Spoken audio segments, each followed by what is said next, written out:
welcome to another off-the-shelf board game review. This week we're going to look at Terra Mystica. Terra Mystica is a worker placement, combination, area majority strategy game that comes with variable powers and variable scoring methods. It's played for 2 to 5 players, ages 13 and up. Average play time is going to be based on the amount of players, but with 2 players you can probably hammer out a game in about an hour.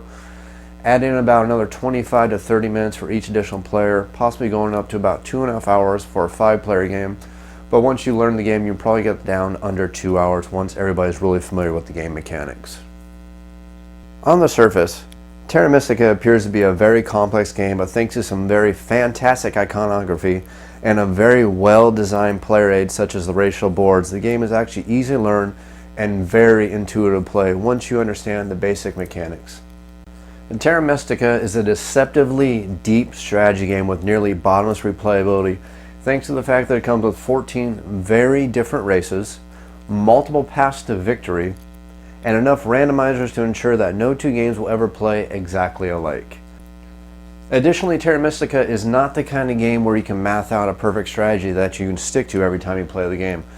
Thanks to the randomizers built into the game and the fact that the game is going to play differently depending on what races you pick, what scoring counters are going to be picked randomly at the beginning of the game, and also what kind of powers you manage to take before your opponents get a hold of them is going to change what kind of strategies and how the game is going to play out. In Terra Mystica, each player is going to control a unique race, trying to terraform the landscape to their ideal habitat so they can form towns, score points, and win the game. Of course, it's not that simple. Thanks to randomizing scores are selected at the beginning of each game, and a constantly diminishing landscape, players will be constantly competing for the ever-shrinking landscape. Players will be constantly required to efficiently manage the resources by building buildings to get the workers and the resources and the money and everything they're going to need to keep growing their civilization. The eventual objective is to have the highest score at the end of the game. Again, there's multiple ways to score points. Additionally, from these randomized scoring methods, there is a cult track that is going to give you random bonuses and additional points at the end of the game. Additionally, on top of that, whichever race at the end of the game has the largest, most spread out city across the game board, it's going to score some additional points.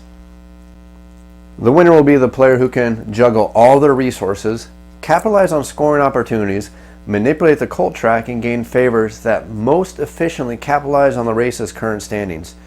Can you bring your race to victory, or will you fall to the wayside as the land is transformed into inhospitable terrain, giving victory to an opponent?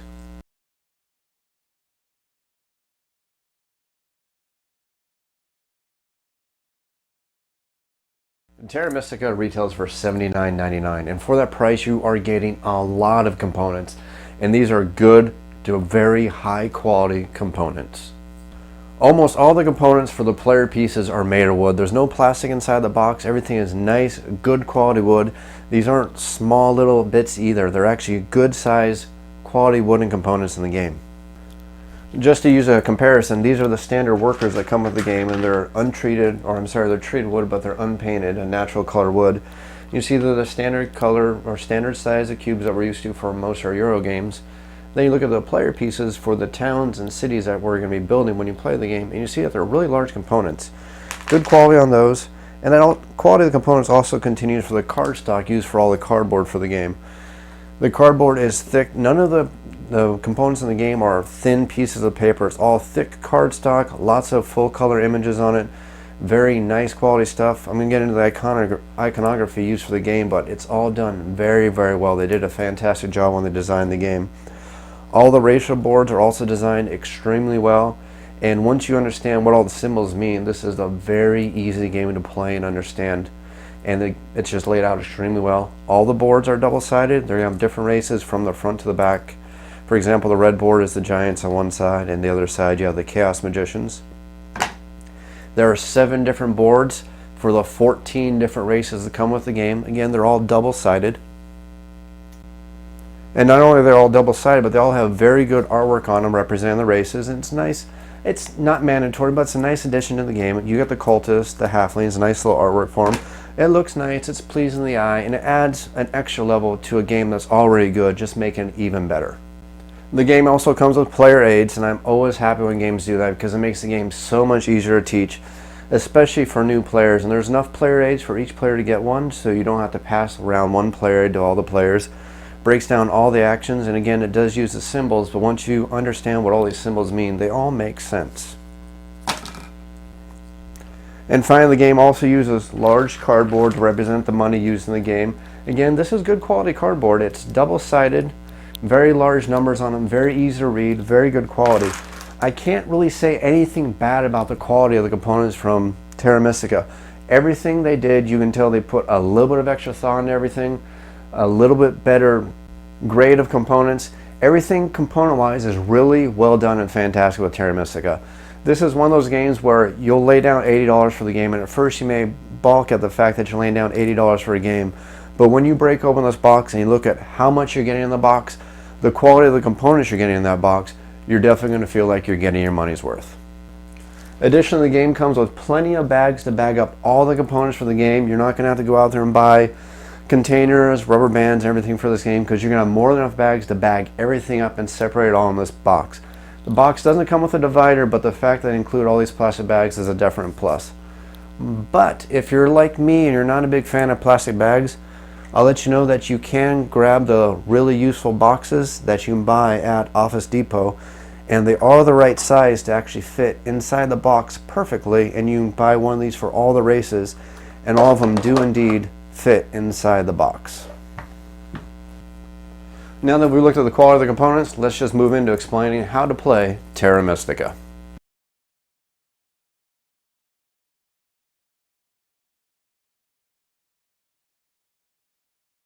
Terra Mystica can appear intimidating at first glance, and thanks to plenty of potential randomness, it can take a little bit to explain, but this is a very intuitive game which will come naturally to anyone who has played games such as Eclipse. So sit back, relax, grab your favorite beverage. It's time to learn how to play Terra Mystica. Now, before I get into the explanation on how to play Terra Mystica, I have to emphasize that each race in Terra Mystica plays differently. So in effect, every single race in this game is going to break or modify the rules in some fashion. I'm going to give you the rough overview of how to play the game, but don't forget, if a race says something different, then do what the race board says. And Terra Mystica is played over 6 rounds. At the end of the game, the player with the most victory points is going to be declared the winner. Now, there are multiple ways to score victory points in Terra Mystica during the game, and at the end of the game, there's going to be some bonus victory points handed out. Basically, anytime you see a symbol that looks like a score in a square with a wreath around it, performing that action is going to give you those amount of victory points. For example, if this is the current scoring tile, it says that anytime you play one of these buildings, you're going to score 3 victory points. Additionally, there's also certain races that are going to score victory points for doing certain actions. For example, the witches, every time they build a city, are going to score 5 victory points. There's also favor tiles that say anytime you build one of these kind of buildings, at the end of your turn, you're going to score that amount of victory points for however many of those buildings you have in play. Additionally, there's also bonus tiles that if they have the symbol and you are in control of that bonus tile, you're going to score those additional victory points. An additional way you're going to score victory points, and this is going to be at the end of the game, is the person who has built the largest city on the board is going to score victory points. You simply count locations that are connected, and you can't build like this. I'll explain why in a moment, but whoever has the longest joined city at the end of the game is going to score victory points. The person with the largest city is going to get 18 victory points, whoever has the second largest city is going to get 12, and the third largest city is going to get 6 victory points. Now, there's 2 additional ways to score victory points in Terra Mystica. One, I don't want to go into too great a detail yet because I want to explain the cities when I get to that point and how to build cities. But the first one of those 2 ways to get victory points is by building cities. Now, there's 5 different kinds of cities, 2 of each kind, and they can score you anywhere from 5 victory points all the way up to 9 victory points. Now, you can build as many cities as you're able to build, so if you can build on the board efficiently, you can sometimes get 3 cities on the board. New players are probably only going to get 1 or 2 cities, but when you get really good at the game and also with lower player counts, it's actually a lot easier to get 3, or very, very close with the perfect scenario, you might be able to get 4 cities. Now again, those cities are going to be worth anywhere from 5 all the way up to 9 victory points on top of the additional bonuses they're going to give you. Now the final way to get victory points in Terra Mystica is through the cult track. There are 4 cult tracks that represent the 4 elements. You have fire, water, earth, and air. Each player is going to have a marker on each one of the elements, so you have a total of 4 markers. And at the end of the game, whichever player has advanced the furthest along the cult track for each individual element is going to score extra victory points at the end of the game. So whoever is the highest on the fire track at the end of the game is going to score 8 victory points. Second place will get 4, third place will get 2, and that's going to go for all the elements. So if you happen to be the number 1 in all 4 of the elements, which is very tricky, but some of the races can actually do that, you'd actually get an extra 4 times 8, 32 victory points at the end of the game. So the cult track is very important. Don't ignore it, but there are some races that are better at using the cult track than others. So don't over concentrate on it, especially if you're not a race that's really good at manipulating the cult track. And Terra Mystica is played over 6 rounds. Each round is broken up into 3 phases. You have your income phase, which is pretty much simultaneous between all the other players. You have your action phase, and then you have your cleanup phase. Now after everybody does their income phase, everybody moves to the action phase. And for the action phase, what you're going to do is you're going to pick one of 7 actions. There's actually an 8th action, which is a pass action. But once you've chosen that action, you can't take more actions in your turn. So you're going to pick one of those 7 actions, perform it, and then the next player is going to go. This is going to continue in a circle, each player getting the opportunity to pass or take one of those 7 actions. Once they've passed, they're out of it for that round. They can't take any more actions. Once every player has decided to pass, you're going to move up to the cleanup phase.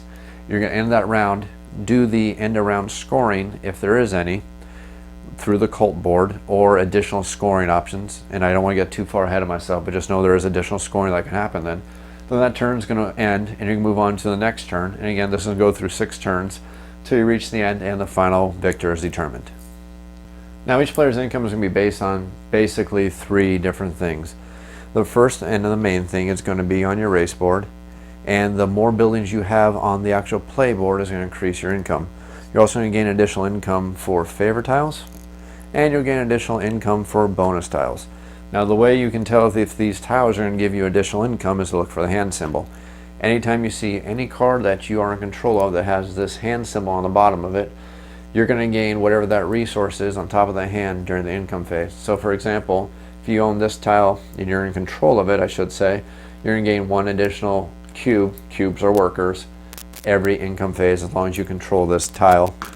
Additionally, you'll see this favor tile as long as you control this favor tile. And so far, not knowing anything about any future expansions, there's actually no way to lose a favor tile once you own it. At the beginning of every income phase, you're going to gain an additional 3 money. Also, your racial board is going to tell you what your income is going to be at the beginning of every round. All races pretty much start with an income of 1 cube, which is 1 worker. It shows a white cube, but it actually means these wood-colored cubes, and these are your workers. So as you get these buildings onto the board, these dwellings, you're going to gain an additional worker income. So the more of these on the board, the higher your worker income.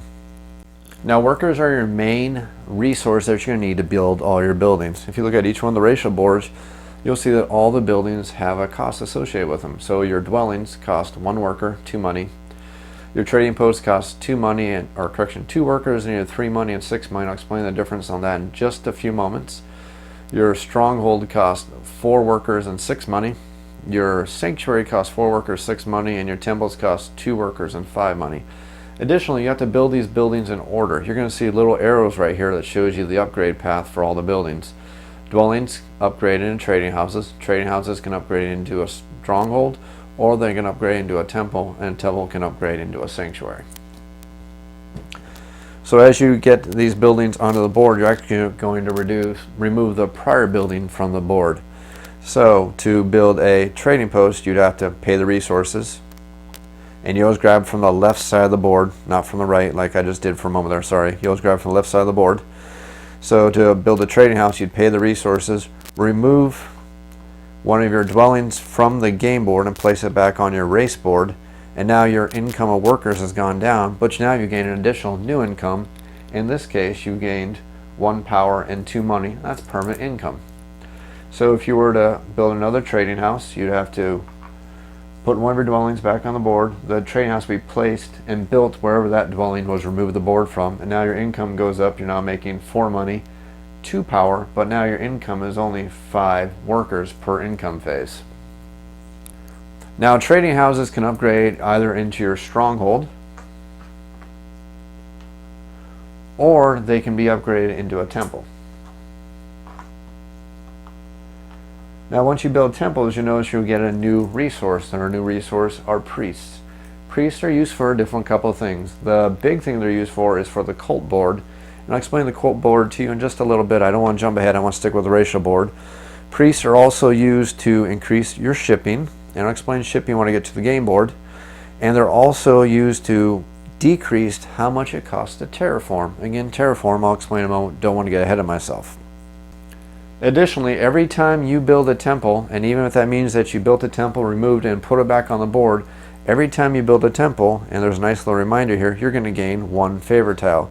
And you get to pick any favor tile you want of any that are left in play. Now these are a limited quantity, so if somebody buys all the favor tiles of a certain kind, there's no more. You're out of luck. It's first come, first serve. Favor tiles are going to give you various abilities. For example, this one is going to give you increased permanent +3 income during the income phase of money every turn. That's going to be basically an additional ability added to your race. Or another one will give you a permanent 4 power income during the income phase. And some of them just give you special abilities or just permanent new abilities. Like this one allows you to fund and build towns for 1 less level of town building. Again, I'll get into that in just a moment. Your temples can also be upgraded to turn them into sanctuaries. Now sanctuaries, like a temple, every time you build a sanctuary you get to gain a new permanent favor tile, and these are cumulative, so if you happen to get all 3 of the income money, you'd actually gain an extra 9 income on the income phase. So good strategy right there if you're using a race that uses a lot of money.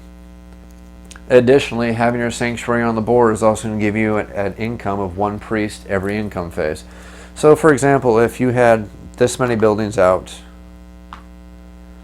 during every single income phase as the halflings, now remember every race is just a little bit different, but during the halflings you'd gain an income of 5 workers, 2 power, 4 money, and 3 priests, plus any additional bonuses you have from favor tiles on top of that. That'd be your income during the income phase. Now there's certain rules you have to follow when you're building buildings on the game board itself.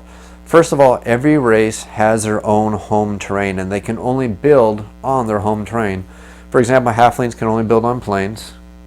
Witches, as a second example, can only build on forests. And the way you know what your home terrain is you're going to look at this terrain wheel right here, and whatever the largest top terrain is, that's the top one, so it's going to be the largest one. It's going to be your home terrain. So witches are forest, halflings are plains, chaos magicians are wasteland, fakirs are deserts, just for example, and that goes through all 7 of the different terrain tiles. Additionally, you can only build buildings adjacent to other buildings with some limitations, but I don't want to get into those because a lot of those are race-based, and they also deal with the shipping track, which I'll get into in just a moment. But basically, anytime you're building a building, it has to be adjacent to a building that you've already built. So if you want to build a building adjacent to this one, you'd have to pick one of these hexagons. The problem is they're not plain, so you can't build on them. So what do you have to do? You have to terraform that tile into one of the terrains that you can build on, and that has a cost. And that cost is in spades. Now if you look at all of your every race, and again they're all going to be a little different, I'm going to use a halflings as an example here. For a halfling to terraform this kind of terrain, which would be this one right here, all the way into their home preferred land, they'd have to shift 3 locations or 3 kind of terrains.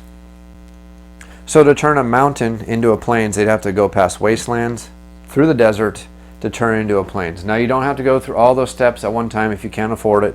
So I could turn this mountain into a wasteland at the cost of 1 spade.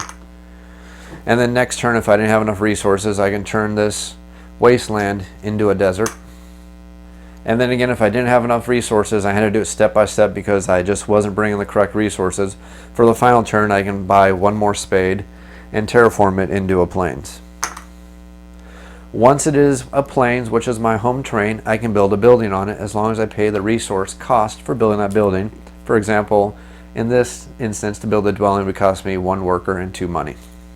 Now to terraform, it costs you spades. Spades are the only resource in the game that there isn't a token for, because spades have to be used immediately. Now, the races usually start with a cost of 3 workers per spade, and that's symbolized or denoted over here on the board right here. And you can actually increase your efficiency in that aspect by paying a cost. So if you haven't increased your ability to terraform, it costs you 3 workers. Simply pay that resource as long as you had them, and then you can terraform a space adjacent to one of your buildings into one of these other kind of terrain types in order. Now you can increase your efficiency of this by increasing your ability to terraform. That has a cost, but it's a permanent ability, and it's also worth victory points. For example, for the halflings, who actually have the cheapest upgrade path along this route, it costs 2 workers, 1 gold, and 1 priest to permanently increase their ability to terraform at a lower income rate. And not only that, they're going to get 6 victory points for doing that. And once they've reached that level, it only costs 2 workers to get 1 spade. So to go from mountains to wastelands would only cost 2 workers. Now if they were to upgrade a 3rd time, and again this is a permanent upgrade, they gain an additional 6 more victory points, and from now on it costs 1 worker for 1 spade. So to go from mountains to wasteland will be 1 worker, wasteland to desert would be a 2nd worker, desert to their home terrain would be 3 workers. So if we'd upgrade our track all the way here and we wanted to turn this mountain into our home terrain, we'd have to simply spend 3 workers, 1 worker per shovel that you see in between each one of these, spend those, turn this mountain into our home terrain, and then if we had the additional resources, we just simply build a dwelling and we're good to go. Now the reason why you want to get a dwelling on these spaces as quick as possible is as soon as a dwelling is built on a space, that space can never be terraformed again, and buildings cannot be removed from the board. So the trick is you want to be careful about your terraforming, because if you were to terraform this space and black just happened to have a building next door right here and you didn't have enough money to put that dwelling out there, when black's turn came around, they could spend the resources and they can terraform this away and turn into that space and then build a dwelling on it, and that space is locked out from you for the rest of the game because you have no way of terraforming the space back again once a dwelling's been built on it. No matter what kind of dwelling is there, once a dwelling is on a space, that space can no longer be terraformed. Now earlier I said when you're building buildings, they have to be directly next to each other, and again they have to be on your home space. So for this sanctuary right here, I'd have to build adjacent to it. Now the way you change that rule is by increasing your shipping. Shipping has a cost. You increase your shipping, it allows you to build that many hexes across water spaces to build on other land spaces. So for example, if these halflings had happened to upgrade to level 3 shipping, which would give them an additional 9 points, 2 plus 3 plus 4 would have given them 9 over the turns, they can now build up to 3 water spaces away. So we could actually build here, because we have a sanctuary here, 1, 2, 3 spaces away to go right here. So you could actually build a dwelling right here if you liked, and you didn't have this one right here. You could use your shipping, which costs you no special actions as long as you have that shipping. It's a permanent ability. Build up the 3 spaces away, terraform this land if you could pay the resources, and build a dwelling there. And of course, once you build that, you can also build a building here as long as that's still unterraformed by an opponent and still the plains. The shipping is also going to help you in the end scoring game, because remember when I told you that whoever has the widest spread city is going to get an extra bunch of victory points at the end of the game? Well, if your shipping is high enough, you can actually connect multiple little towns to form a big city to make you have the widest spread city to get that extra 18 victory points at the end of the game. Now there's an additional way to build across water spaces, and that's through the bridges. Every race gets exactly 3 bridges, and once they're used, they're gone. So you can't place a bridge, pick it up, and replace it on a different location at a later date. Once you have placed your bridge, it's down on the board for the rest of the game, and there's no way to remove it. And you're going to see these little broken bridge symbols all across the board, and what you do once you do is pay the resources, and you can connect those locations to the bridge. The trick is you can only build a bridge next to a dwelling that you have on the board, or I shouldn't say dwelling because these are called dwellings, but you can build a bridge next to any building you have on the board. So if you pay the resources, you can build a bridge here, and now these 2 spaces are connected, and even if I had 0 shipping, these spaces would be directly connected. I can pay for the terraforming and eventually build buildings over here, which is going to be a connected city, which has allowed me to build those towns and get that end game scoring also. Now, I mentioned towns a few times too, and I told you to explain how they work. I'm going to explain that now. Basically, anytime you have 4 connected dwellings, and as long as they meet a minimum size requirement, you immediately build a town, and you get to pick whatever town you want to build among the 5 different towns. The trick is, when you build a building, there has to be 4 connected buildings, and they have to be a certain minimum size. Now, the way you just see what size the building is again to go back to your race board, and you're going to see a number of purple circles next to each column. So you see that your dwellings are level 1 buildings, your trading posts and your temples are level 2 buildings, and your stronghold and your sanctuary are both level 3 buildings. Now you need to have at least 4 buildings connected and adjacent to each other. They can't be indirectly adjacent, which means your shipping does not help you in this aspect to build a town. That's very important, so don't ever think that shipping will help you build towns across the board. It doesn't. Buildings have to be directly connected, which means they have to be connected by a bridge, or they have to be in spaces directly adjacent to each other.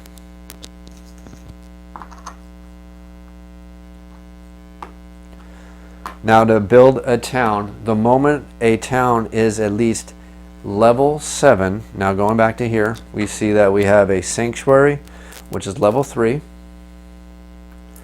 We have a temple, which is level 2. We have a dwelling, which is each additional level 1. So we have 1 plus 1 plus 1 is 3, plus 2 is 5, plus 3 more is 8. So if we had this, we would only have a total of 5.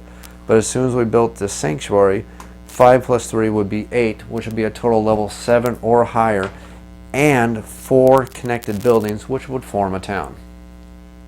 And again, once we've got a series of buildings big enough to form a town, we pick one of the 5 bonus tiles for the towns, and there's 5 different ones, and we pick whichever one we want, and we're going to get the bonus from that. For example, this one's going to give you 7 victory points and 2 worker cubes immediately. This one's going to give you 6 victory points and 8 power immediately. This one's going to give you 5 victory points and 6 money. This one's going to give you 9 victory points and an instant priest. And this one's going to give you 8 victory points and 1 step up on the cult track. You simply just take that city, doesn't matter, place underneath one of those buildings. Again, you can't lose those tiles, so it really doesn't matter which one you do. And now that's permanently a city. Just one more quick thing to show you on the board, then we'll move back to explaining the cult track really quick, and also the racial power abilities. On the bottom of the board, you're going to notice there's some special actions. Now, each one of these actions takes a certain amount of power. For example, to build a bridge costs 3 power. To get a priest, 3 power. To gain 2 workers, 4 power, etc. down the line. The trick is, these abilities are usable only once per turn, and they're on a first come, first served basis. So the first person is willing to spend 4 power, puts one of these tokens here, and gains 2 workers, and now for that turn, nobody else can use that special space anymore. Now we'll take a moment to go back to our racial boards and explain the power bowls and how they give you power for these extra special abilities. Every single race is going to start with 12 power. Now how they're divided among their 3 power boards or power bowls is going to be different for each individual race. For example, halflings start with 3 in bowl 1, 9 in bowl 2, and 0 in bowl 3. Whereas opposed, for example, the fakirs, they start with 7 in bowl 1, 5 in bowl 2, and 0 in bowl 3. Now the trick is, you can only use power from bowl number 3. So if we go and hit the halflings up here with 3 power in their bowl 1, 9 power in bowl number 2, I'll explain to you how this works. Now you can only use power from bowl number 3 if there's power in bowl number 3. So every time you gain an income, you're going to move power from the bowls in a clockwise manner to move it towards bowl 3, and then once you use it on bowl 3, it's going to move back into bowl 1. So for example, if you happen to have, we'll use the halflings as an example here, they happen to have 4 trade posts out on the board. During the income phase, they're going to gain 1, 2 plus 2 plus 2 is 6 power. Now you have to move all bowl from the lowest number bowl before you move from the next level bowl. And what that means is, since we're going to gain 6 power in this example, we move 3 power from bowl number 1. Now we can move 3 power from bowl number 2, since bowl number 1 is empty, into bowl number 3. And we now have 3 power to spend for any ability that costs 3 power or less. And then on our turn, as an action, if we're doing an action, we can simply spend the power. For example, spend 3 power to build a bridge, spend 3 power to gain a priest. And if we would do that action, we would simply cover it up so nobody else can use it for that turn, and we'd gain a priest to add to our board that we can use for the cult board, or to increase our shipping, or to increase our digging or our terraforming ability. Power can also be used for additional things, and there's a little track here if you ever forget. You can spend 5 power to gain a priest, 3 power to gain a worker, or 1 power to gain 1 gold. Now this is called conversion. Conversion does not cost an action, and you can do it at any single time on your turn. So for example, you could, if you had a whole bunch of power over here, you could spend 5 power to gain a priest, and then spend that priest, for example, on the cult track as an action in your turn. So effectively you got 2 actions, but you only spent 1 action to do it, because conversion again costs no actions. Now normally you can only gain power during the income phase, but there is such a thing called burning power. Now when you burn power, power is permanently removed from your board and you'll never get it back. And remember, you only start with 12 power. And to burn power, basically what you're going to do is on a 1-for-1 basis. To burn power, you take 1 power from bowl number 2, add it to bowl number 3, and you take 1 power and permanently remove it from your board and remove it from the game. You can do as many power as you want on a 1-for-1 basis. So I can convert 1 more and burn 1 more and permanently remove it from the game. At this point I would have 4 power in bowl number 3, 1 power in bowl number 2, and 5 power in bowl number 3. And I am permanently down to only having 10 power for the rest of the game. Now you can only burn power from bowl number 2, so if I had this much power in bowl number 2, I could continue to burn power at the rate of 1-for-1. If I want to do some grand purchase or something like that. But again, that power is permanently gone. You're never going to get it back. But at least you can spend it on one of these actions, or spend it on a different ability, or even spend it on conversion to gain money or workers along those lines. So it's a risky maneuver, but sometimes definitely worth doing. The final thing I want to explain to you is the cult track, and I think once I've explained this to you, I've given you enough of an idea of how to play Terra Mystica that you should be able to understand when I actually show you the sample game. Final thing we have is the cult track. Now the cult track, every player is going to have one of these tokens on the cult track that's going to track their level on the cult track itself. And again, the player at the end of the game who is the highest on each one of the 4 cult tracks is going to gain additional victory points. Same with the 2nd place player and the 3rd place player. 4th and 5th place gets 0 points on the cult track. So you definitely want to get at least 1st, 2nd, or 3rd place for those extra bonus points. Now there's a couple different ways you can advance on the cult track. Earlier I showed you these favorite tokens. On these favorite tokens, you're going to notice there's some symbols over on the right hand side of them. Every time you gain one of those favorite tokens, you're going to permanently, because it helps if it's not upside down, you're going to permanently gain that many advances on that specific cult track. So for example, if I got this favorite tile by building a temple or a sanctuary, I would take my tracker and advance 2 spaces on the Cult of Air. If I had purchased this favorite tile, I wouldn't gain any special benefits, but I'd actually gain 3 advances on the Cult of Water. I'm sorry, on the Cult of Air. The other one's Cult of Water. So if I was at 0, I would simply advance 3 spaces. Now each player is going to, like I said, have a tracker on each one of the space for the element. So as you gain these favorite tokens, you're going to continue to advance on the certain cult tracks. If you had that favorite token, it'd be worth an additional 1 air right there. If you had this one, it would be worth an additional 2 water right there. There's also a couple additional ways to advance on the cult track. If you had this favorite tile once per turn as an action, and these markers are used to remind you that you spent the action, you can spend that action to advance 1 space on any one of the 4 cult tracks, and it'd be of your choice. And that would use up that favorite tile for that turn, but you can continue to use it additional turns and simply just pick whatever cult track you want to advance on and advance 1. And finally, there's 2 additional main ways to advance on the cult track. The first one is to sacrifice one of your priests, So if you have a priest that you've gained through income, you simply sacrifice them, and once the priest is sacrificed, you can never get them back. And you're going to pick one of these spots, and you want to pick obviously the one that's worth the most amount of advances, and you permanently advance on that cult track. So if you were to sacrifice this priest over here on the fire track, you would advance him 3 spaces, because there is a number 3 there, and the number 3 space is permanently gone. So if anybody sacrificed the second priest on the cult of fire, it'll only be worth 2 advances. Additionally, if you don't want to sacrifice a priest, you don't have to sacrifice him. You can simply spend 1 priest if you have one, and advance 1 space on any one of the cult tracks at all. And it doesn't burn the priest, doesn't sacrifice them, they just go back in your discard pile.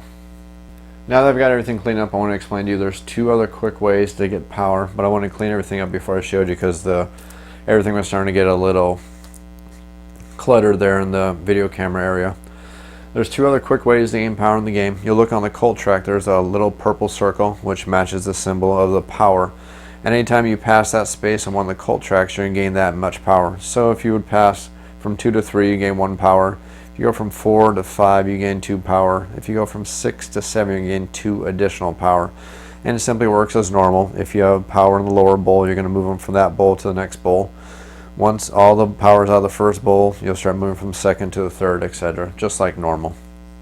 The additional way you gain power is by adjacency, and this is one of the very unique mechanics I like about Terra Mystica. It forces players to build close together if they want to have an easier time in the game by gaining more resources. Anytime a player has a building on the board, if somebody builds a building next to that building or upgrades a building next to that building, the player who is adjacent to the player taking the action is going to gain a chance to gain power. And how that works is pretty simple.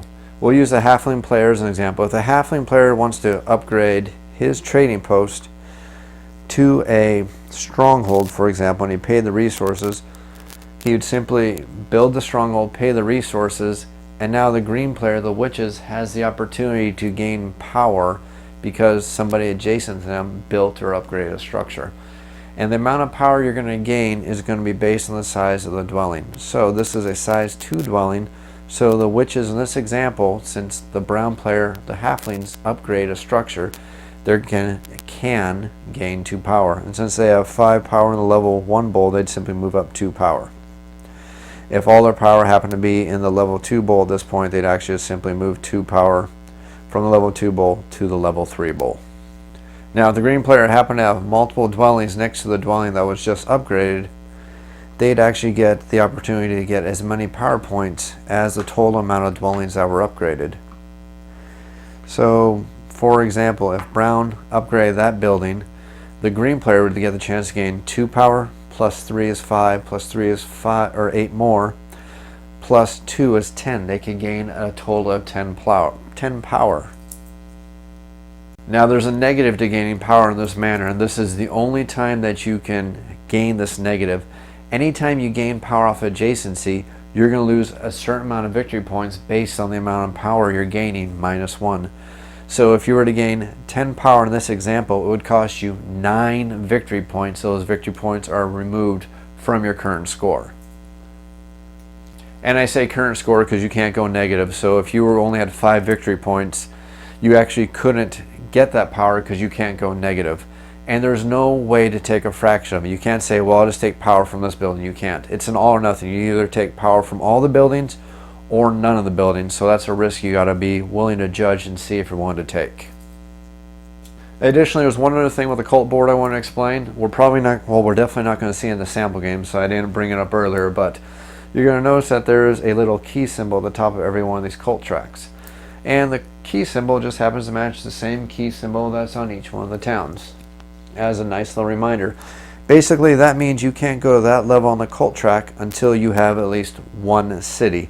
And you need at least 1 city per level 10 on the cult track you want to meet. The advantage of doing this is that only 1 person can ever get to the level 10 on each cult track. So as soon as somebody's reached level 10, nobody else can enter the level 10 space.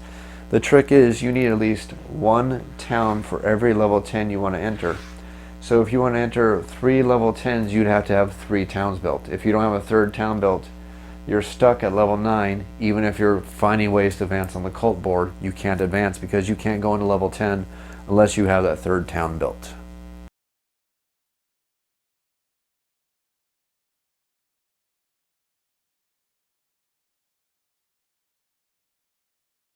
Now normally when you play Terra Mystica, you don't pick your faction boards first, but for the convenience of the video here, I've already picked out my factions in advance and set them up just so you can see what they look like when the game is set up.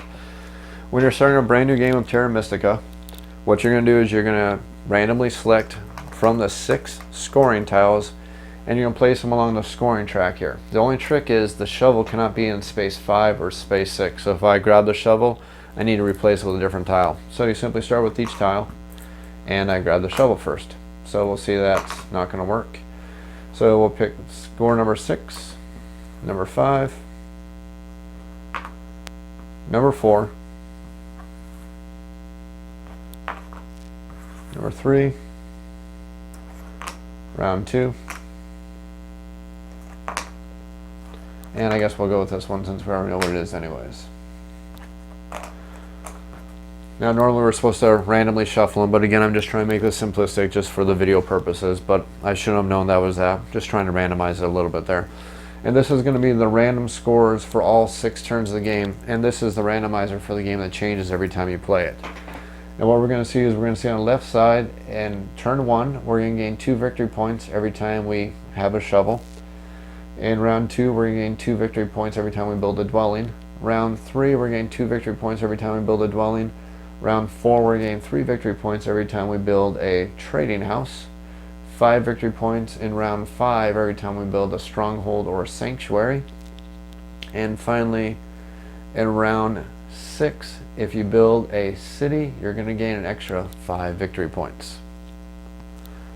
Now finally you put this little cover over the right hand side of the top scoring tile because in the final round you're not going to get the cult bonus at the end that is signified on the right. And what this shows is that during the cleanup phase, for every 1 space you've advanced on the earth track, so for example if you were at level 8, somehow at the end of turn 1 you're going to gain 8 times 1 money during the next income phase.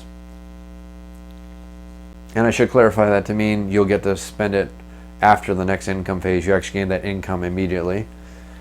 Over here we'll see that if you have at least 4 advances on the Cult of Fire, you're going to gain 4 power immediately right then. But if you happen to be at 8, you're going to gain 8 because you're going to gain 4 for every 4 spaces you've advanced. So for example, if green was all the way on 9, they'd gain 8 power at the end of the second round cleanup phase.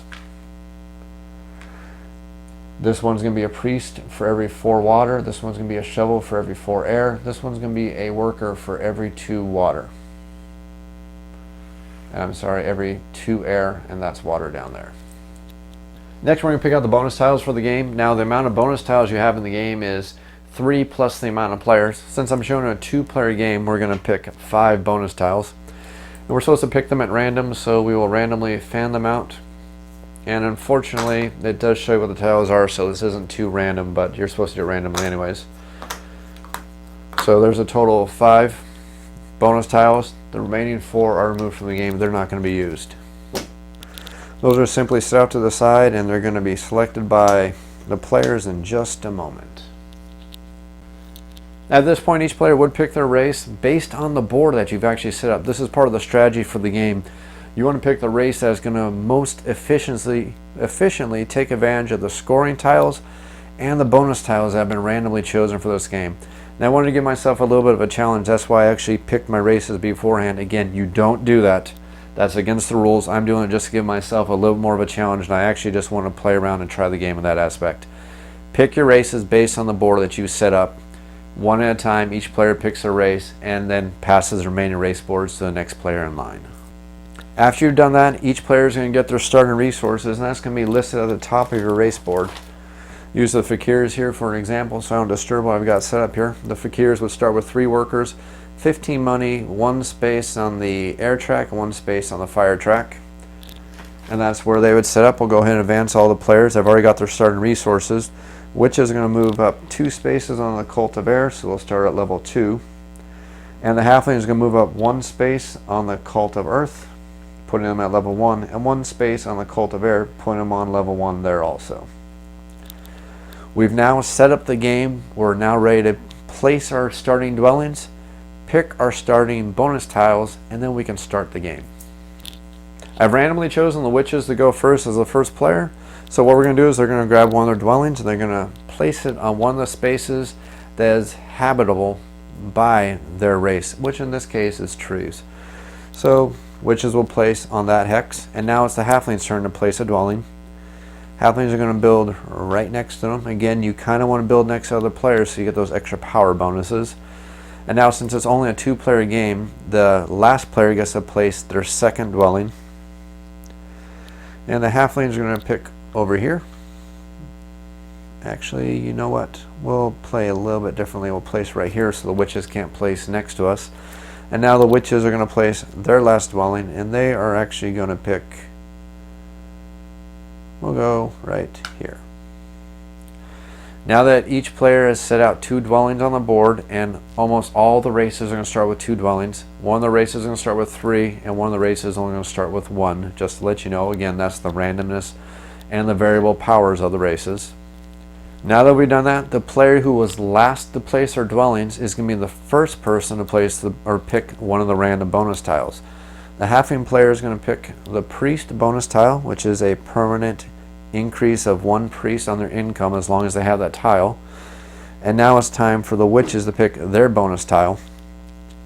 And the witches are going to go ahead and pick the bonus tile that's going to give them an additional 2 workers during the income phase. We've completed the setup. It's now time to take the very first turn of the game. As soon as we put 1 coin on each one of the remaining bonus tiles, that's going to be kept there until somebody takes that bonus tile. We're going to start with the income phase. Income phase is going to be pretty quick on the first turn. Witches are going to gain 3 additional workers on their income. Because if you look at their board, you see they have 3 white cubes showing from their dwelling spaces. Halflings are also going to get 3 workers as income during the income phase.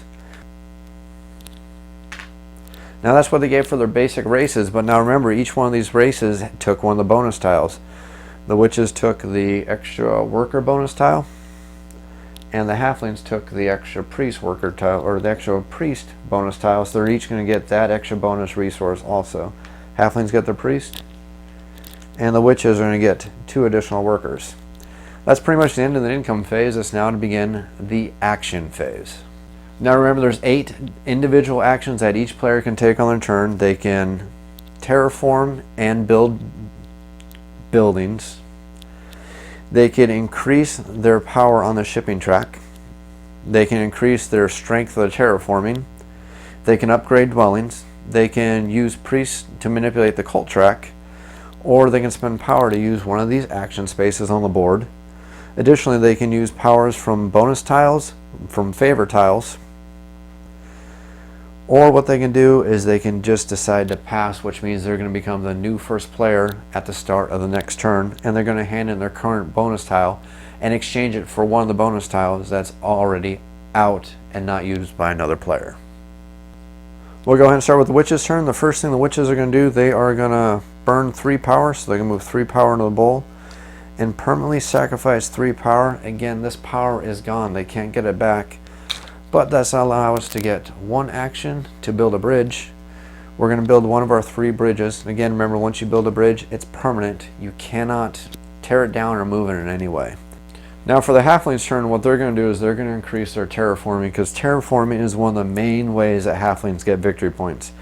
As a matter of fact, right now we're going to gain 2 victory points every time we terraform, plus the additional one that halflings get as a racial power. So we definitely want to do as much terraforming as we can, so we got to bring that cost down. So we're going to we're going to spend 1 priest, we're going to spend 2 workers, and we're going to spend 1 money to advance from the bottom level to the second level of our terraforming track. That's our 1 action. We're going to get 6 victory points, which moves us all the way to 26 victory points on the victory point track. For the witch's turn, they're simply going to build a dwelling over here in this forest space right here. And since it's already terraformed to a forest, they don't need to terraform at all. They simply need to spend 1 worker and 2 money, which is the cost of a dwelling for them, and they build a dwelling. And that simply ends their turn, and they now have 3 dwellings on the board, and they have the increased income for the next round. On the halfling's turn, they're going to go ahead and do a terraform action, so they gain a couple of victory points and also work towards getting some more dwellings on the board. The halflings are going to terraform this space, and if we look at the wheel, we see it takes 1 shovel to move that and turn it into a plain space. So for us right now, since we've upgraded, it costs us 2 workers for 1 shovel. We'll simply spend the 2 workers, and we'll terraform the space into a plains. Additionally, as part of the terraform action, we can actually build a dwelling here if we like, and we're going to go ahead and do that. It's going to cost us some resources to do that. So it's going to be 1 worker and 2 money, and now we have 3 dwellings on the board. The halflings are also going to get some victory points now. They're going to gain 2 victory points because they built or used a spade, plus they're going to get 1 victory point for their racial power because they terraformed 1 shovel over, so they're going to gain a total of 3 points, moving them to 29 points. Now for the witch's turn, they're going to go ahead and upgrade one of their dwellings to a trading post. If they upgrade a dwelling to a trading post that's adjacent to another player, the cost for the trading post is actually only 3. But if they upgrade a dwelling to a trading post that's not adjacent to another player, it's going to cost them 6 money, and that's where you get the 3/6 cost on the money. We're going to go ahead and upgrade next to another player, so we are going to spend 2 workers, and then we're going to spend 3 money. So we're going to get a little change back here. And we're going to upgrade this trading post, or I'm sorry, this dwelling to a trading post, which is returned to our board. Now since we've upgraded a building next to another player, this player now has the option to gain 1 power at the cost of power -1 and victory points. Now since it's 1 minus 1 is 0, I'll lose 0 victory points, gain 1 power. I'd be foolish not to accept it. So I'm going to take 1 power. Now on the halfling's turn, they're going to burn a little power too to get a couple extra workers, and they're going to move 4 power over to the 3rd bowl, and which means they're going to have to permanently burn 4 power that's removed from the game. And then they're going to spend this 4 power right here to get an action over here. That's going to give them 2 additional workers. Now the witches on their turn, they are going to terraform an adjacent space, and they're going to pick this water space. We see a water space for the witches takes 1 shovel to move it from a water to a forest space, and a shovel for us right now costs us 3 workers. So we're going to spend the 3 workers, and we're going to terraform this space from a water space into a forest space. And as part of that action, we're going to spend an additional 1 worker and 2 money to build a dwelling on that space. Of course, since they did terraform, which used 1 shovel, as a 1 shovel they are going to gain 2 victory points. For the halfling's turn, they're going to do a little terraforming action again because they want to gain those extra victory points for those shovels. Now if they terraform this space and build on this space, they're going to give the green player some power, which they probably don't want to do. And since deserts and this space cost the same amount of shovels on the track for conversion, we're going to use a little bit of strategy, and we're going to actually convert this space right here. So we're going to spend 2 workers to convert this space into a plain space. Then we're going to spend 1 additional worker and 2 money to build a dwelling. Now, since we terraformed 1 shovel, 2 victory points, plus our racial bonus of 1, that's going to be a total of 3 victory points, bringing us all the way up to 32 victory points. Now on the witch's turn, there's not much left they can do. If they actually had level 1 shipping, they could build on this space right there, but we don't have shipping, and shipping would cost us 1 priest and 4 money to raise at 1 point anyways. And it's probably good to have a couple resources carrying over into the next turn. So the witches are going to elect to end their turn. And when you end your turn, you're simply going to trade your bonus tile in for one of the remaining bonus tiles that are out. Now, some of the bonus tiles you'll see have a little scroll symbol on them, and that basically means once you hand in this bonus tile, you're going to gain whatever special reward may be there. And in this case, it's going to say if you built your sanctuary or your stronghold, or both, you're going to gain 4 victory points for each. So if, for example, at this point I've actually built both, as soon as I discard this, I'm going to gain 8 victory points. I haven't done so, so I'm going to discard it, return it to the main pool here, and pick from any one of the other 3. I cannot take the same bonus tile I just laid back, so this one's not accessible to the witch player at this time. And as I said, shipping would really help the witch at this point so she can help build a little further. So she's going to take the bonus tile That's going to give her an additional temporary +1 to her shipping as long as she has this tile. And since this one also had 1 money on it, I get to add that money to my pool. And this is going to be my bonus tile for the next turn. And I simply take it and lay it face down next to my player board to let me know that my turn is over. It's now the halfling's turn, and the halflings are also going to elect to pass and end their turn also. They're going to hand in their bonus tile. They can't take it back, but the one that the witches had is now available for them to take, and that's the one that gives the 2 additional workers. And they're going to go ahead and take that one, and that's going to be their new bonus tile for next turn. Simply place it face down to let you know that's the end of your turn. And since that's the end of both of our players' turn, we're now done with the action phase, and we move to the cleanup phase. Now for the cleanup phase, we're going to look at whatever bonus we have for the cleanup phase, and it's going to show that for every 1 space we moved on the earth track, that player is going to gain 1 money. Now the only person who's managed to move on the earth track is the halflings, because they start at level 1. So they're going to gain 1 money for that bonus. Unfortunately, the witches player hasn't moved at all, so they're not going to get that bonus at all. The next thing we're going to do is we're going to reset the spent action phases, and then finally we're going to put 1 coin on each one of the remaining bonus tokens that weren't taken, which means some of them are now going to actually have 2 bonus points or 2 coins on them if they're played and taken by another player. That's the end of the first round. We simply flip this over to let us know the first round is done, and now we're ready to start the second round of the game. And for the second round, since the witches were the first ones to pass, they're going to keep the first player token. And we'll go ahead and start with the income phase. Now for the income, the witches have actually managed to build a trading house, so they're going to get the bonus from that too. But let's start with their regular income. They're going to gain 4 workers for their trading or for their dwellings that are out on the board.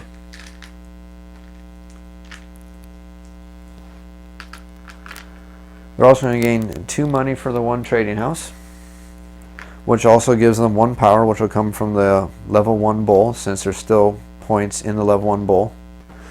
They're also going to gain an additional 3 power from their bonus tile. So they now have 4 in bull 1, 5 in bull 2, and 0 in bull 3. For the halflings' income, they have enough dwellings that's going to give them 5 workers, plus they have the bonus tile that's going to give them an additional 2, so they're going to get a total of 7 workers to start the round. They don't have any other buildings built, so they're not going to gain any bonuses there, and they don't have any favorite titles, so they're not getting any bonuses there either. We're now going to move on to the action phase, and we're going to start with the witch player. Now, since the witch player currently has +1 shipping, thanks to the bonus tile, they can take advantage of that to go ahead and build on a space that's 1 space away, right there, without having to worry about not having the shipping. So they'll simply spend 1 worker and 2 money, which is the cost of a dwelling for them, and I'll place that dwelling right there.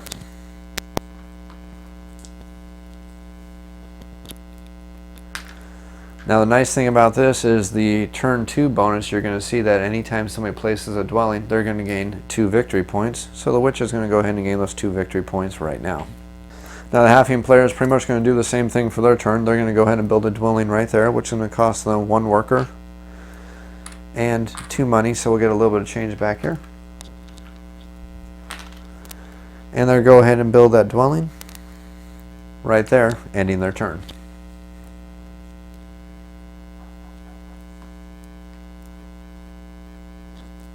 For the witch's turn, they're going to go ahead and upgrade one of their trading houses and actually turn it into a temple. What that would cost is going to cost us 2 workers and 5 money. And we'll upgrade this trading house to a temple, and we'll return the trading house to our board. Now we're going to gain an extra 1 priest as our income, and now we get to pick a favorite tile, which is going to give us a permanent ability for the rest of the game. We'll go ahead and pick the favorite tile. That's going to give us an additional 1 worker and 1 power during each income phase.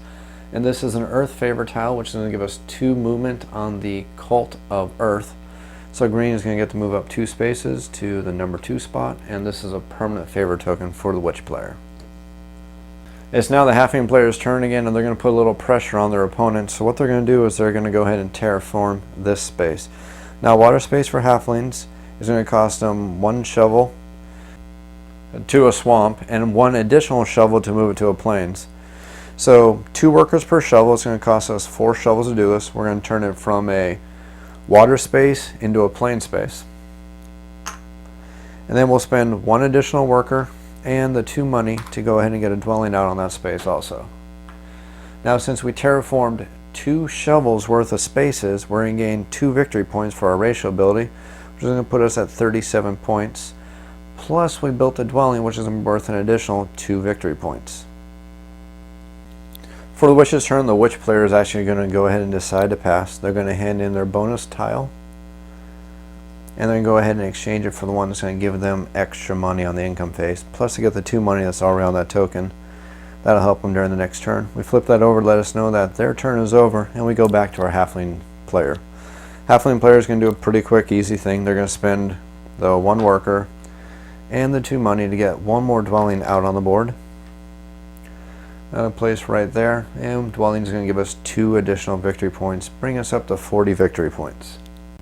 Now the witch player is passed, so it goes back to the halfling's turn, and the halfling is going to go ahead and decide to pass also for his action. Now his tile would allow him also, just like we saw for the witch, if he had built his stronghold or a sanctuary, he gained 4 points for each. He didn't do either, so that'll be returned. He can't take that back, but he now has a choice among the remaining tiles. And we're going to go ahead and select the tile that's going to go ahead and give us 1 priest, and we get the money that was also on that token. Flip it over to signify our turn's over, and that's going to be the end of the action phase for all players. We're going to move to the cleanup phase. Pretty quick and simple here. If anybody's reached at least level 4 on the Cult of Fire, they're going to gain 4 power. Nobody's done that. We'll go ahead and reset this, and none of that was used on this last turn. So now simply we put 1 money on each one of the remaining bonus tiles that wasn't chosen or selected by the other players. And that's the end of the second round. We flip over the tile, let us know the second turn is over, and we're now ready to start the third turn. Now we start the third turn. Again, the witches were the first ones to pass, so they did keep the first player pawn. And we'll go ahead and start with the income phase for all the players. We'll start with the witches. Now the witches are going to gain 5 workers for their dwellings that are built, plus 1 priest. Plus they're going to gain an additional worker and an additional power for the favor tile. Plus they're also going to gain 6 money.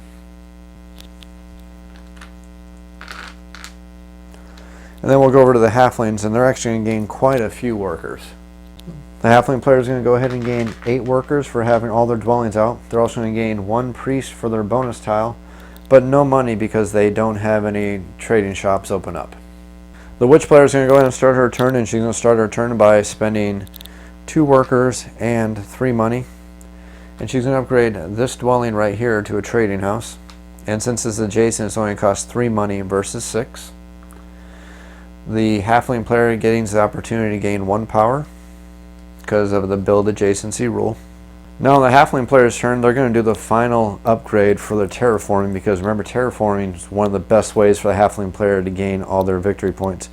It's going to cost them 2 workers, 1 money, and their 1 priest they got for their bonus tile, and they're going to upgrade to the final level on their terraforming, which is going to give them an additional 6 victory points, move them all the way up to 46 victory points to the witches, who are still stuck at 24. For the witches' turn, they're going to go ahead and upgrade their terraforming also. They're going to discard 1 priest, and they're a little bit more expensive to upgrade their terraforming than the halflings. It's going to cost them 2 workers, and it's also going to cost them 5 money to move up 1 space on the terraforming, but that's going to give them 6 victory points, move them up to 30 victory points at the end of this action phase. For the halfling player's turn, they're going to go ahead and terraform this space, and now it's going to take 2 shovels to move a water space to a plain space. Shovels cost us 1 worker a piece, so we're going to spend 2 workers, and we're going to terraform that water space into a nice plain space. We're going to spend 1 additional worker and 2 money.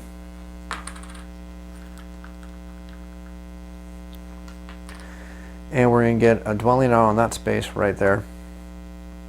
And we'll gain 2 victory points for building a dwelling, plus 2 victory points for spending 2 shovels, for a total of 4 victory points, bringing us all the way up to 50 victory points. For the witch's turn, they're going to burn a little bit more power to do a little bit of conversion. They're going to burn 3 power to gain 3 power, and remember, this power is permanently removed from the game. They can't use it anymore. Then they're going to do a little conversion. They're going to spend 3 power to gain 3 money.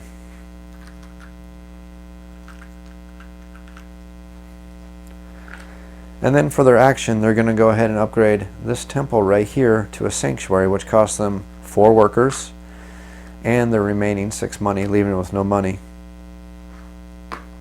And this temple is returned to the board. The halfling player is going to gain 1 power, and the witch player can now select an additional favor tile, and they've opened up the bonus ability for their sanctuary. And the special ability of the sanctuary says that you actually only need 3 adjacent buildings instead of 4 to found a town, which is going to be a nice bonus for our priests, or our witches right now. We'll go ahead and select the favor tile. That's going to give us an additional 3 money during the income phase, and we're going to move 1 space on the fire track. For the halflings' turn, the halflings are going to go ahead and build their first trading house. They're going to upgrade this dwelling right here to a trading house, which is going to cost them 2 workers and 3 money, leaving them with no money at this time, but at least they'll have a little bit of money in income. Additionally, since the witches have a level 3 building right here, they can gain 3 power at the cost of 2 victory points. For the witch's turn, they're going to go ahead and pass, and they're going to hand in their prior bonus tile.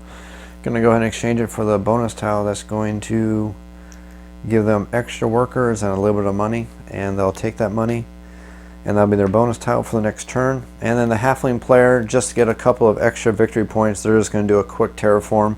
They're going to terraform this desert for the cost of 1 worker. It's going to become a plains for them, and they're going to score 1 victory point for doing that. That's going to end their turn.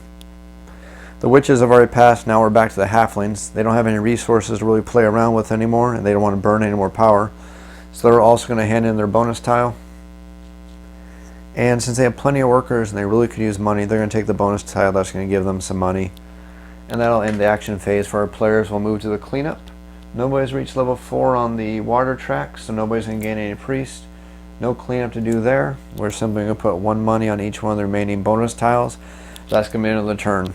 Next turn is going to start up, and I'm willing to bet the witches will be able to build their first town here. They'll be able to terraform, looking at the resources they're going to get, which is going to give them a lot of points and give them a little bit of catch-up time. And then the halflings are going to start working on furthering their strategy. The game's going to go on like that until the end of the game. You're going to add up the victory points, and whoever is in the lead is going to win the game.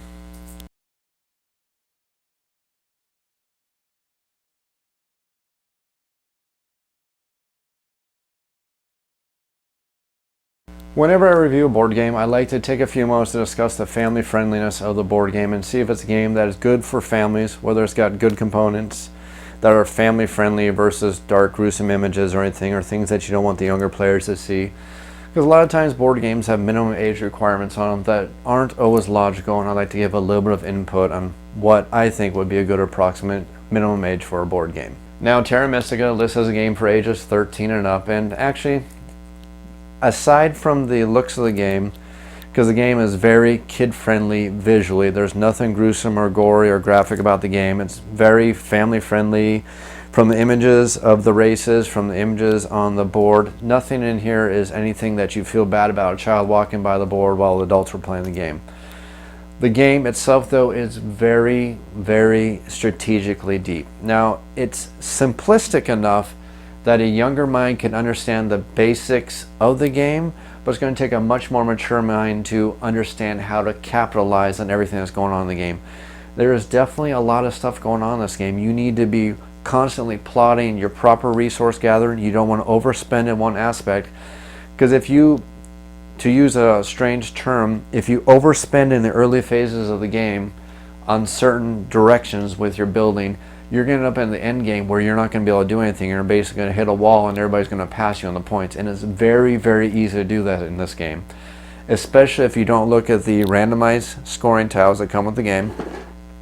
If you don't properly plan which race you're going to play when you play the game, and also if you don't properly plan your building and make sure you're building properly and trying to find the most efficient cities to score the most points, it is definitely very easy to build yourself into a wall here. And you'll come around to the 6th turn of the game and you'll be able to say, nothing I can do. You're going to look at the scores and say, well, I pretty much lost. And that's just the way the game is. Now, in my mind, that's not a bad thing. That's actually a fantastic thing, because it shows just how strategically deep Terra Mystica is. I just want to accentuate the point that this game is definitely going to be very, very challenging for younger minds. Yes, a 7-year-old could sit down, look at this game, and figure it out. An 8-year-old can probably, 8-year-old can figure it out also, but they're not going to understand the subtler strategies, the deeper strategies for the game, and the proper planning. I think this is a great family game for a family with teenagers because it does play up to 5 players, which is pretty much going to handle any normal family. 2 or 3 kids plus 2 parents easily can handle a full family game night. The game doesn't take too long, especially once you know how to play it. Now, a 5-player game is probably going to average about 2 hours until you're really good at the game. But a 2-hour game for a family game is not too long.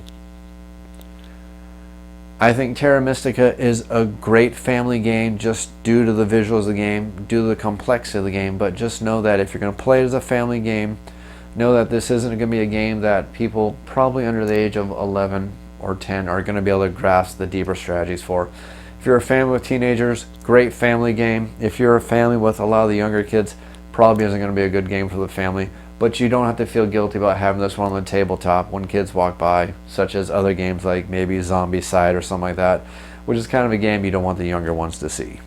Now, Terra Mystica lists as a game for 2 to 5 players, and I think that this is one of those games that's going to be best with you choosing to have 5 players. Now, don't get me wrong, this game is not bad with only 2 players or 3 players. It's just that once you played a few 4 or 5 player games, you're going to see why this game is so much better with more players. And the reason why is because this is a game where you're trying to play on a board that's becoming more and more crowded. When you have a 5-player game with 5 races, everybody's going to be competing for a limited amount of spaces, and there's only so many places on the board for everybody to play. In a 2-player game, as you saw when I was building the races during the sample game, I had plenty of room to explore, plenty of room to expand. I could expand in either direction. I really wasn't feeling cramped in. But when you play a 5-player game, you have to fight for those spaces. Every one of those spaces on the board is precious because once you're around 4 or 5, you're going to start noticing there's not many places to build unless you've advanced your shipping strategies or unless you're a race that can bypass the shipping, such as dwarves or the fakirs who have their carpet flight. It's quite possible in a 2-player game to see some of the races that are actually almost useless because they concentrate on abilities that are really great in a 5-player game. But then again, there are some races that are better at the 2-player game, and I'm going to discuss that more when I give my final comments. I just want to emphasize that Terra Mystica, I have enjoyed it with all player accounts, but I've had the most fun when I played it as a 4 or 5-player game because I enjoy that aspect of the crowded board where every single person is fighting for every single space on that board, and every single space on the board is precious because you know once that space is gone, there's no way to get it back.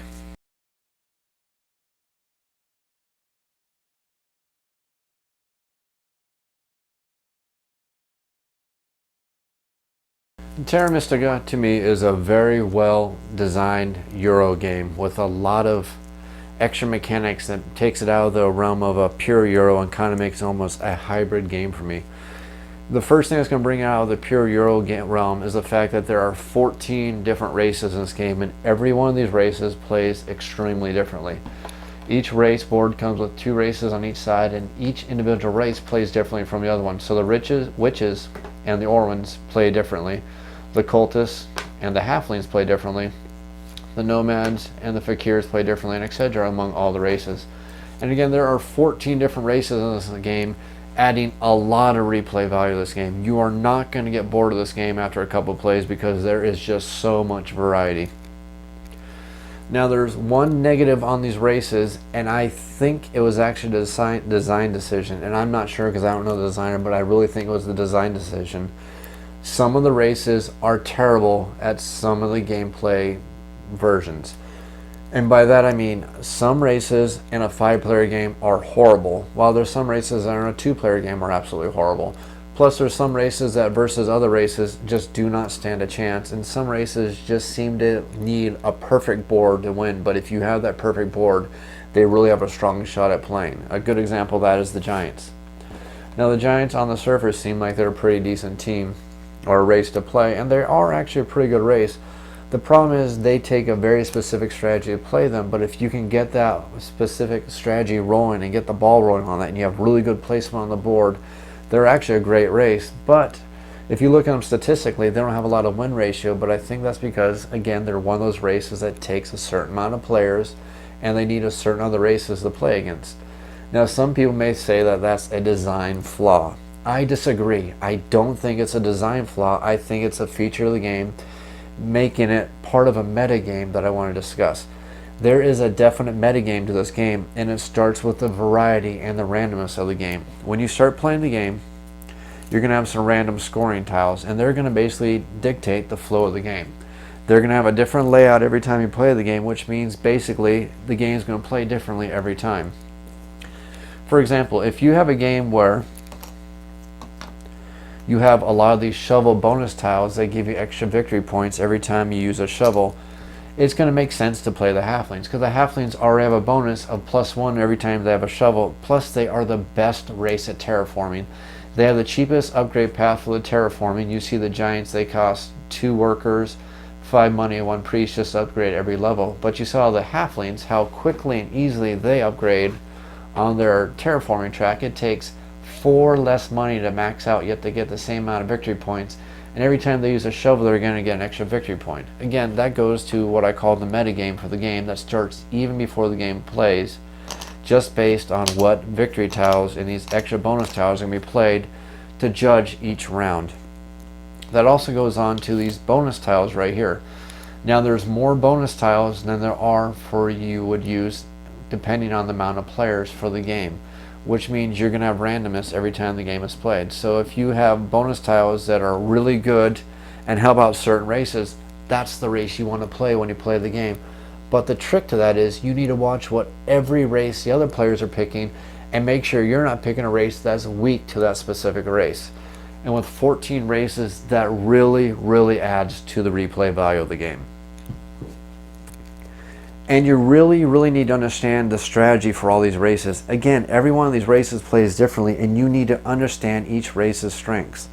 For example, going back to the halflings, because quite honestly, they're one of the easiest races in the game to play. They're very direct. You're simply going to build up your terraforming, score as many points from terraforming as you can, and basically make a big halfling hovel all across the board. And it's a great strategy. It's easy to bring out. I was pretty much using it when I was doing the demo game. But they're a very easy race to play. Whereas opposed to the giants, they're actually a very tricky, very challenging race to play. They cost 2 shovels to terraform any space, but the nice bonus is they can terraform any space for 2 shovels as long as it's an adjacent space. Which means that if you can manage to get sailing with these guys, they can start terraforming locations all across the board, meaning these guys are a great race to basically screw with the other players and start terraforming away from whatever terrain they really need. So basically, they have a really direct, really specific strategy you have to play as the giants. But again, if you get that ball rolling, they are a great race. I also really love the randomness of Terra Mystica. I like how every time you play the game, there's going to be different scoring during different rounds, meaning you kind of have to really adjust your strategy every time you play this game. There's going to be some rounds where it's going to be smart to do a strategy that may not be most efficient for your race that round, but in the long term, it may score you the most points or give you the most bonuses. For example, some races, they're pretty terrible at operating the cult track. They don't get priests too easily because it's not part of their main strategy, or they need to use priests for other purposes along their race board. But if you see a round tile coming up that, for example, requires 2 spaces on the cult track to gain those extra workers, who knows, maybe you need those extra workers because you hamstrung yourself earlier in the turns and you're just not producing the workers. So you may have to advance yourself 2 spaces on the cult track just to make up that difference.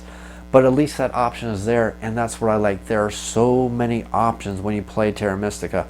I have never felt like this is one of those Euro games where there's one specific strategy, you math out that strategy, and that's a strategy you're going to use every time you play this game. And there's some games I've played that felt like that. They're not really my favorite kind of Euros for that specific reason. I don't like that gameplay. I like a little bit of randomness. I like the strategy that creates. That's, for me, is a bonus in a game. I also like the quality of the components for this game. These cardboard boards that come with the races are thick cardboard. I mean, this is not cheap, flimsy, basic paper or anything. This is actually thick cardboard on these boards, and they're durable and they're hardy. They're going to last a long time. And it goes the same for these player aids, which again is a nice bonus. So many games don't include player aids these days, and I don't know why. It makes the game easier to teach other players, and helps everybody learn the game better. And I think it's a simple thing to add to a game that more games need to add. Again, quality of the components for this game are fantastic. Lots of wooden bits. You got 7 different colors of wooden bits for the different races. Definitely a lot of money went into manufacturing this game, and I don't think $80 for this game is a bad price. I think it's actually a great price looking at everything you get in the game. Now, there are a couple negatives for Terra Mystica, and there's not a lot of them, but they're definitely worth mentioning. The first one is the rulebook. It's a little bit odd with some of the verbiage they use in the rulebook. It's not terrible, but it's one of those rulebooks that you may have to go through twice to pick up the game. And that may be because there's a lot to the game, but I think some of the verbiage they use is just a little bit odd, where you're going to read a sentence and not quite pick up what they're trying to tell you. You have to read forward and come back to it and say, now I think I get what that means. And it's going to be a little bit easier once you play the game a couple times too.